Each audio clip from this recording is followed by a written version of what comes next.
தயவு செய்து இதுக்குள்ள இருக்க சாமியை எல்லாரும் வந்து வணங்குங்க.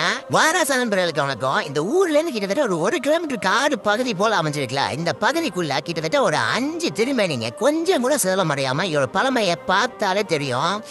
இந்த தோல் இருக்கு பாத்தீங்களா, அந்த கல்லோட தோல் மட்டும் தான் உறிஞ்சிருக்கே தவிர எந்த சிலையுமே எந்த பின்னமே ஆகல. நான் கிட்ட காட்டுற பிள்ளையாரா இருக்கட்டும், இங்க உள்ள சிவனா இருக்கட்டும், இந்த அம்பாள் திருமணியா இருக்கட்டும், சண்டிகேஸ்வரா இருக்கட்டும், மெயின் அந்த நந்தியை பாருங்க. இந்த நந்தியோட அமைப்பு மேலேந்து பாக்குறப்ப நந்தினே தெரியல, கிட்ட போய் பாக்குறப்ப தெரியுது. கிட்டத்தட்ட தலை குனிஞ்சு முகமெல்லாம் உறிஞ்சிருச்சு ஃபுல்லா.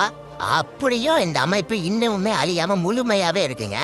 இவ்வளோ சிறப்பு உடைய இந்த கோயில்ல, இது கோயிலான்னு கேட்ட கண்டிப்பா இது கோயில் தான் நான் சொல்லுவேன். கோயில் அழிஞ்சிருக்கலாம், உள்ள இருந்த திருமணி இன்னும் நின்று பேசுதுங்க. எத்தனையோ வருஷங்கள் கலந்து வந்து இன்னுமே ஒரு சிறு சேதம் இல்லாம இருக்குல்ல. இதை தாங்க நீங்க முதல்ல வந்து வணங்கணும். கேட்டதுக்கே சில பேர் சொன்ன தகவல் ஊர்ல என்னன்னா எல்லாரும் இங்க வந்து வணங்க மாட்டாங்க.